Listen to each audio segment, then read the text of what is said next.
તો આ સાથે અમદાવાદના ભદ્રકાળી મંદિરથી અમારા સહયોગી કિંજલ મિશ્રા અમારી સાથે જોડાઈ ચૂક્યા છે। કિંજલ, સૌપ્રથમ તો આપને પણ નવા વર્ષની શુભકામના અને એ જણાવો કે આજે અમદાવાદ વાસીઓ કઈ રીતે નવા વર્ષનો પ્રારંભ કરી રહ્યા છે અને ખાસ તો ભક્તોની કેટલી ઉપસ્થિતિ જોવા મળી રહી છે મંદિરમાં।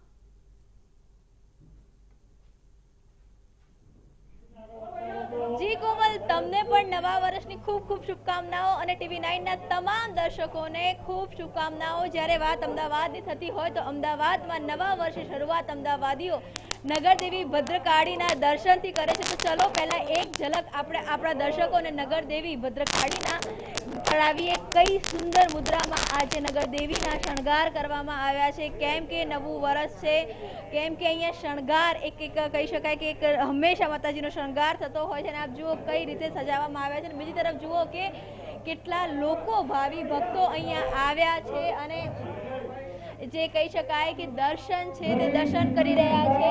ખૂબ જ મહત્વ છે નગરદેવીનું, એટલે હંમેશા જે ભક્તો હોય છે તે ભક્તો અહીંયા દર્શન કરતા હોય છે, મુલાકાતીઓ હોય છે તે અહીંયા આવતા હોય છે। આપ જુઓ કે વહેલી સવારથી અહીંયા લોકોની આગમનની લોકોની સતત તૈયારીઓ છે તેની માટે જો સોશિયલ ડિસ્ટન્સ જળવાય તેની માટે સતત પોલીસને પણ અહીંયા તૈનાત રાખવામાં આવી છે અને જે લગભગ કહી શકાય કે દર્શનાર્થીઓનો જે સમય છે દર્શન કરી અને સીધા મોકલી દેવામાં આવે છે, લાંબો સમય તેમને રાખવામાં આવતા નથી। ત્યારે આપણી સાથે મંદિરના પૂજારી પણ છે, તેમની સાથે વાત કરવાનો પ્રયત્ન કરીએ।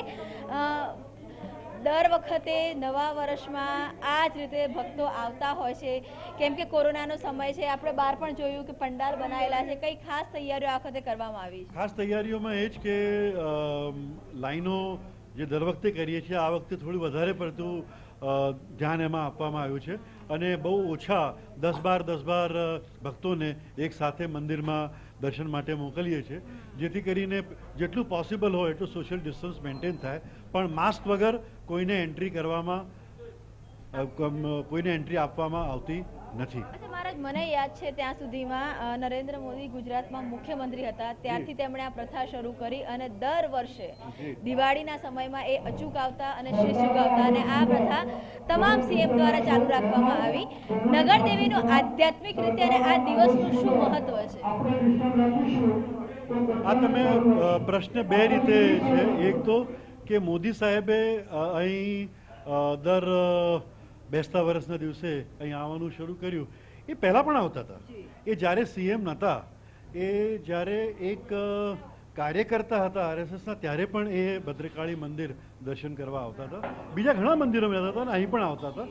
એટલે એવું નથી કે એમણે એ તો પહેલાં કરતા હતા, પણ એઝ એ CM એમને આ એક પ્રથા શરૂ કરી અને એ પ્રથા નિમિત્તે બેસતા વર્ષના દિવસે એવું કહેવાય છે કે તમે મા ભદ્રકાળીના દર્શન વર્ષમાં 2 વાર કરો, 2 જ વાર તો પણ સફિશિયન્ટ છે। એક છે આઠમ અને બીજું છે બેસતું વર્ષ। અને બેસતા વર્ષના દિવસે અહીં દર્શન કરીને લોકો, જૂની પ્રથા છે છેલ્લા 500-600 વર્ષથી કે લોકો બેસતા વર્ષના દિવસે દર્શન કરીને પછી પોતાનું જે પણ કાર્યસ્થળ ઉપર જઈને ત્યાં મુહૂર્ત કરીને પછી થોડાક દિવસ માટે બંધ કરી દે અને પછી લાભ પાંચમે કે સાતમે એનો પોતાનો બિઝનેસ શરૂ કરે। આપ જુઓ કે જે ભક્તો છે, ભક્તો પણ સતત અહીંયા આવી રહ્યા છે, કેમ કે કોરોનાનો સમય છે, એટલે એક વખત મારા કેમેરામેનને કહીશ કે આપને બહારના પણ દ્રશ્યો બતાવે કે કઈ રીતે લાઈનમાં જે ભક્તો છે તે અહીંયા ઊભા છે, કેમ કે નગરદેવીનું કોમલ એક અલગ જ મહત્વ છે। અહીંયા લોકો આવતા હોય છે, દર્શન કરી અને પોતાના જે દિવસ છે પોતાના દિવસની શરૂઆત કરતા હોય છે અને આપ જુઓ કઈ રીતે અહીંયા લાઈનો લગાવવામાં આવી છે અને એ જ પ્રમાણે જે પણ દર્શનાર્થીઓ છે તેમને એ રીતે જ સમય સાથે મોકલવામાં આવે છે। એટલે કહી શકાય કે એક તરફ દર્શન પણ થઈ રહ્યા છે નવા વર્ષના અને બીજી તરફ કોરોનાની ગાઈડલાઈનને પાલન પણ કરવામાં આવી રહ્યું છે, કેમ કે 9 વાગ્યાની આસપાસ CM પોતે પણ અહીંયા દર્શન કરવા આવવાના છે। જી ચોક્કસ કિંજલ।